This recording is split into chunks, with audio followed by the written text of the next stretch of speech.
Bayan inangat pa sa Enhanced Strategic Partnership ang relasyon ng Pilipinas at Vietnam kasabay ng state visit sa bansa ni Vietnamese President To Lam.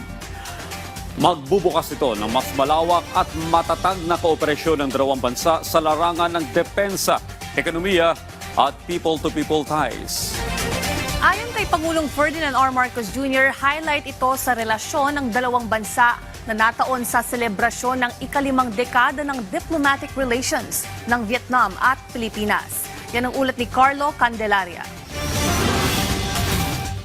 Sinimula ni His Excellency To Lam, General Secretary of the Central Committee of the Communist Party of Vietnam and President of the Socialist Republic of Vietnam ang ikalawang araw ng kanyang state visit sa bansa sa isang pag-aalay ng bulaklak sa bantayog ni Gat Jose Rizal sa Luneta sa Maynila. Matapos nito ay sinalubong siya ni Pangulong Ferdinand R. Marcos Jr. at First Lady Liza Araneta Marcos sa Malacanang grounds kung saan siya ginawaran ng arrival honors. Pinatugtog ang mga pambansang awit ng dalawang bansa at nagkaroon din ng 21 gun salute.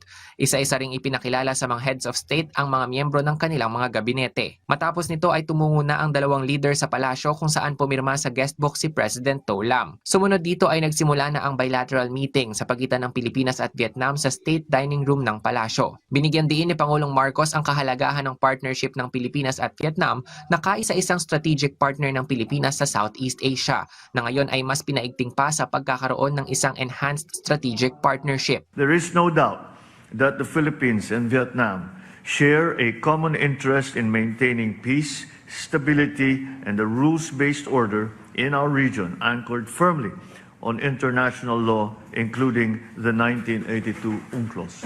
Sinaksihan din ni Pangulong Marcos at President To Lam ang presentasyon ng mga nilagdaang kasunduan, kabilang dito ang defense cooperation, technology and digital cooperation, tourism cooperation at memorandum of understanding sa pagitan ng University of the Philippines at Academy of Public Administration and Governance ng Ho Chi Minh National Academy. Ultimately, our exchanges today have made one truth abundantly clear. The enhanced strategic partnership does not merely secure our bilateral interests. It firmly positions the Philippines and Vietnam as steadfast anchors of peace, innovation, dynamism, and sustainable growth across ASEAN and the wider Indo-Pacific region.